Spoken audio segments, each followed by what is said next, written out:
அன்பு தமிழ் மக்களே வணக்கம்.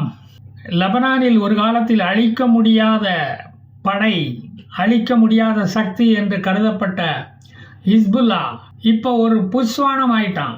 கல்யாண வீட்டில் பறக்கிற ட்ரோனை பார்த்தா கூட ஓடி ஒளிறான்.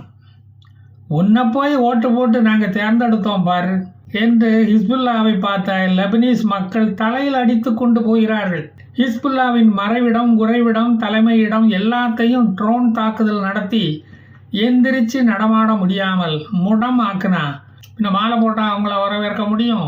நல்ல மாட்டுக்கு ஒரு சூடு. சண்டை மாடாக இருந்தவன் இப்போ சண்டி மாடாக மாறிட்டானே. ஹிஸ்புல்லா நடத்தி வந்த ட்ரைனிங் சென்டர்களுக்கு மூடு விழா நடத்தி வருகிறது இஸ்ரேல் இராணுவம். ஆயுத கிடங்கு, உணவு கிடங்கு, யூனிஃபார்ம் கிடங்கு என்று ஒன்றையும் விட்டு வைப்பதில்லை. நவீன ஆயுதங்களை எப்படி உபயோகிப்பது என்று ஆன்லைனில் கிளாஸ் நடத்தி கொண்டிருந்தவர்களின் கேமரா, செல்போன் ஸ்டாண்டு, சாமான் ஜெட்டுகள், ஃபோக்கஸ் லைட்டுகள் எல்லாத்தையும் பஸ்பமாகிட்டு சுவாகா பண்ணிட்டு போயிட்டான். இஸ்ரேலிய வெறுப்பு பள்ளிக்கூடங்கள் எல்லாம் பஸ்பமாகிவிட்டன. அதில் தாத்தாவுக்கு ரொம்ப துக்கம் வந்து தொண்டையை அடைத்து விட்டது. ஈரானுக்கு இனி எந்த ப்ராக்சி அட்டண்டன்ஸையும் போடக்கூடாது என்பதில் இஸ்ரேல் இராணுவம் தீவிரமாக இருக்கிறது. தரைப்படை, ஆர்ட்டிலரி படை வீரர்களுக்கு பாதுகாப்பாக விமானப்படை செல்வதால் அண்டர் கிரவுண்டில் ஒழித்து வைத்த புட்டுக்குழல்களை எல்லாம் இப்போ வெளியே எடுக்க முடியாத நிலையில் இருக்கிறது ஹிஸ்புல்லா. இஸ்ரேலின் விமானப்படை வெறும் விமானப்படை மட்டுமல்ல, அதனுடைய scanning camera, intelligence software system, எந்தெந்த கட்டடத்தில் ஹமாஸுகள், ஹிஸ்புல்லாக்கள் குடும்பம் நடத்துகிறான், எங்கே ஆள் நடமாட்டம் ஜாஸ்தியாக இருக்குது, எந்த இடத்துல எல்லாம் பதுங்கிறதுக்கு வாய்ப்பு இருக்குது என்ற தகவல்களை திரட்டி தரைப்படை ஐடிஎஃப்க்கு கொடுத்து விடுகிறது. தரைப்படை செல்ல முடியாத இடங்களை தவிடுபொடி ஆக்கி வழி ஏற்படுத்தி கொடுப்பது இந்த விமானப்படை தான்.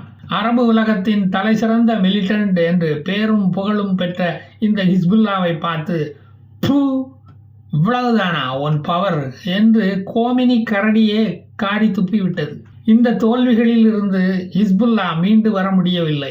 யாஷியா சின்னர் மாதிரி ஐடிஎஃப் இராணுவத்துக்கு மேலே கம்பை தூக்கி வீசி எரிஞ்சுக்கிட்டு இருக்கிறான். இப்போ அதுதான் செய்ய முடியுது. ஹிஸ்புல்லாவை லெபனான் மக்கள் சோளக்கொல்லை பொம்மை ஆக்கிவிட்டார்கள். அங்குள்ள மக்கள் ஹிஸ்புல்லா யூனிஃபார்ம் ஏதாவது கிடைத்தால் போதும், உடனே அதுக்குள்ளே வைக்கோலை ஃபில் பண்ணி ஒரு ஸ்கேர் க்ரோ ஒன்றை ரெடி பண்ணி அவங்க தோட்டத்தில் கொண்டு போய் வச்சுக்கிறாங்க. பறவைகளும் அதை பார்த்து பயப்படுதாம்ல. சீஸ்ஃபயர் அக்ரிமெண்ட் போட்டதும் போன வருஷம் இஸ்ரேல் இராணுவம் ஜனவரிக்குள்ளே வெளியேறி விடுவான் என்று நம்பினது எவ்வளவு பெரிய தப்பாக போச்சு பார்த்தீங்களா? அவன் எங்கேயும் போகலை, அங்கேயே தான் நங்கூரம் பாய்ச்சி நின்றுக்கிட்டு இருக்கான். நம்மளை இப்படி ஏமாற்றி விடுவான்னு நாங்கள் கனவுல நினச்சி பார்க்கலையே சாமி. டெட்லைன் ஃபார் ரீட்ரீட் அப்படின்னு சொல்லிக்கிட்டு பிப்ரவரி 18 எக்ஸ்டெண்ட் பண்ணனான் அந்த காலவரையை. அப்போவாது போனானா? அதுக்கு பிறகும் போகலை. நாம் என்ன செய்கிறோம், எங்கே போகிறோம், என்ன தயாரிக்கிறோம், இந்த துப்பெடுக்கிறதுலே தான் அவன் கவனமாக இருந்தானே தவிர அவன் அந்த இடத்தை விட்டு இந்தாண்ட நகரவில்லையே. கோலன் ஹைட்ஸுக்கு போக போகிறேன் அப்படின்னு நம்மக்கிட்ட சொன்னான். ஆனால் நம்மளை தான் மேலே அனுப்பிக்கிட்டே இருந்தான். இஸ்ரேலியனை நம்பக்கூடாதுன்னு சொல்கிறது இதனால தான்.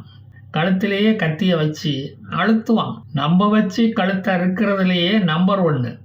இஸ்ரேலியன் போயிடுவான், மேலே போயிடுவான், இனி வரமாட்டான் அப்படின்னு எதிர்பார்த்துக்கிட்டு இருந்ததுக்கு நம்மளைத்தான் அதிகமாக மேலே அனுப்பிக்கிட்டே இருக்கிறான். லித்தானி ஆற்று பக்கம் ஆய் கழுவ கூட போக முடியலன்னா பார்த்துக்கோ.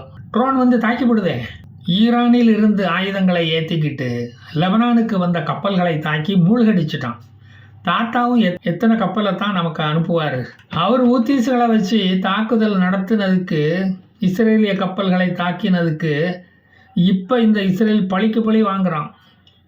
விமான வழியாக ஆயுதங்களை ஏற்றி சிரியாவில் கொண்டு இறக்கி சப்ளை பண்ணலான்னு பார்த்தா வழியிலே வழிமறித்து திரும்பி போயிடு, இல்லைன்னா விமானத்தை அப்படியே பஸ்பமாக்கிடுவேன் அப்படின்னு மிரட்டுறான். நாங்கள் எந்த தெய்வத்துக்கிட்ட போய் முறையிடுவது?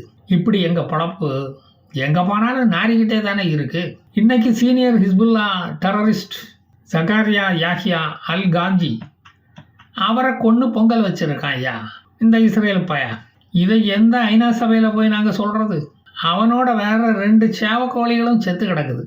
ஈரான் தாத்தாவின் ஆசையில் காஞ்ச மண்ணை கொண்டு வந்து போட்டுட்டான். அவரால் ஒன்றுமே செய்ய முடியல. தெற்கு ஏமனில் சதர்ன் டிரான்ஸ்மிஷனல் கவுன்சில், அதாங்க இந்த எஸ்டிசி என்ற ஏமனி மிலிட்டன்ட் குரூப்பு அபியான் ப்ரொவின்ஸில் பூந்து நாட்டுக்குள்ளே உள்ள தீவிரவாதிகளை ஒழிக்க நாங்கள் கிளம்பிட்டோம் அப்படின்னு அறிவிச்சிருக்காங்க. எங்கள் மக்களை நிம்மதியாக வாழ விட மாட்டீங்களாடா என்று கோபத்தின் உச்சிக்கே அவர்கள் போயிட்டாங்க. தெற்கு ஏமனை ஸ்திரப்படுத்த போகிறோம், ஊத்திகளுக்கு ஆயுதம் கொண்டு செல்லும் வழியை அடைக்க போகிறோம், தடை பண்ண போகிறோம்.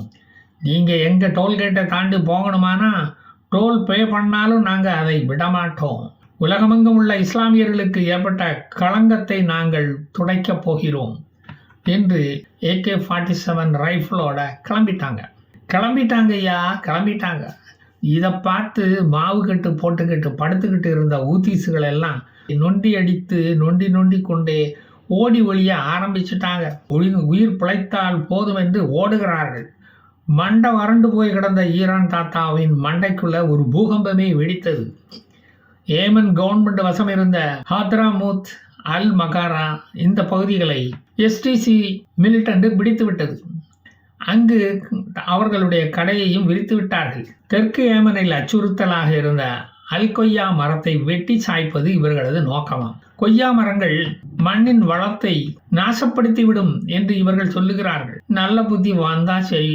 இந்த தாக்குதலுக்கு கிழக்கு அம்புகள் என்று பேர் வேற வச்சிருக்காங்க. பேர் வைக்கிறதுல எல்லாம் ஒன்றும் குறவில்லை. இவர்களுக்கு UAE யுனைடெட் அரபு எமிரேட்ஸ் பண உதவி செய்வதாக ஹூத்திஸுகளுக்கு பண உதவி செய்யும் கோமெனி குற்றம் சாட்டுகிறார். எஸ்டிசி இதுக்கு ஏமனில் அமைதி வழியில் அரசாங்கம் நடத்தி வந்த ஆட்சியையே அது உலுக்கிவிட்டது.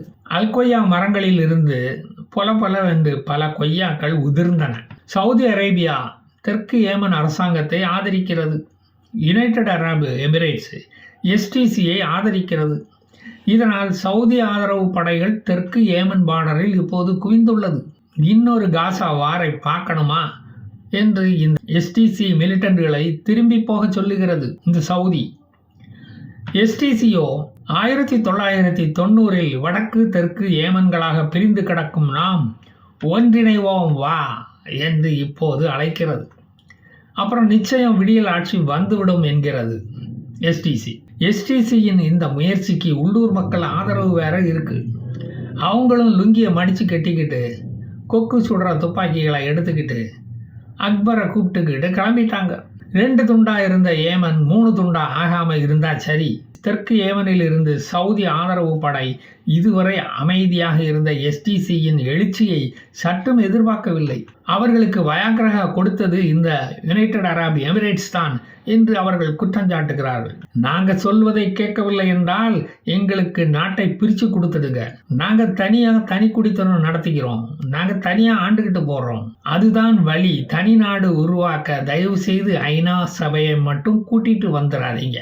அவனுங்க 1948 அப்பத்தை பங்கு வச்ச கதையே இன்னும் முடியாமல் இருக்கு. ஏமனில் எஸ்டிசி அல்லாமல் மேலும் நிறைய ஆயுதம் தொங்கிய மிலிட்டன்ட் குரூப்புகள் இருக்கு. அவங்க வேற எஸ்டிசியோட இண்டி கூட்டணி போடலாமா இல்லை நாமளும் தனியாகவே சாகலாமா என்று ஆலோசித்து கொண்டு இருக்கிறார்கள். யூனிஃபார்ம் போடாத இந்த ஆயுதம் தாங்கிகளை பார்த்தா எவன் எந்த குரூப்பில் இருக்கான்னு யாருக்குமே தெரிய மாட்டேங்குது. அபியான் மார்க்கெட்டில் இவனுங்க துப்பாக்கியோட அலைகிறத பார்க்கும் மக்கள் இவன் போராளியா, நடைபாதை வியாபாரிகளிடமிருந்து மாமூல் வசூலிக்கும் கொள்ளக்காரனா அல்லது விடுதலை புலியா என்று வீணா குழப்பம் அடைந்து கொண்டிருக்கிறார்கள். அவர்களுக்கு இவர்கள் சிறுத்தை குரூப்பா, உண்டியல் குரூப்பா, தெருநாய் குரூப்பா, குகை பெரிச்சாளி குரூப்பான்னு கண்டுபிடிக்கிறது ரொம்ப கஷ்டமாக இருக்கான். எவனை உடனும் எவனை சுடணும் அதெல்லாம் அவனுக்குத்தானே தெரியும். கடைசியில் யார் ஜெயிக்காங்கிறது வெற்றி என்று அவனுங்க வானை நோக்கி துப்பாக்கியால் சுடும்போது தான் நமக்கு தெரிய வரும். இதெல்லாம் கல்ஃப் பயங்கரவாதத்தில் சகஜமாப்பா. அப்போ நான் வரட்டா. ஜெய்ஹிந்த்.